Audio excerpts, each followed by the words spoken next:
Hai, so hari ni Tika nak pakai tudung bawal instant Lilites dari Exact Clovers. Nampak ni, corak dia cantik kan? Okey, jom kita pakai sama-sama. Pakai dia senang je, macam ni kita sarungkan. Yang bahagian ni kita letak kat bawah dagu, okey? Tarik je macam ni. Dah cantik, terbentuk. Lepas tu nampak tali ni kita ikatkan ke belakang. Kain tudung ni sangat-sangat selesa ya. Sejuk sangat, tak rasa berat langsung. Nak bawa pergi travel pun senang. Ya Allah, tengok ni. Tak berkedut. Ironless. Letak dalam beg, dah lipat-lipat bawa keluar, nak pakai esoknya pun masih cantik lagi. Okey, yang belah sini kita pinkan kat tepi. Cure dia dulu. Lepas sini pun kita pin juga.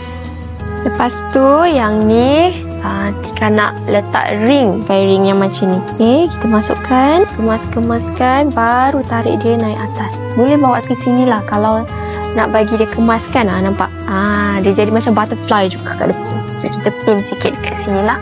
Lepas tu nampak, kita biarkan je dia flowy-flowy macam ni. Sebab kain dia sangat ringan, dia punya flowy jadi cantik.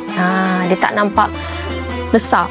Dah siap. Cantik tak? So dapatkan tudung instant Lilites dari Exact Clovers sekarang. Bye!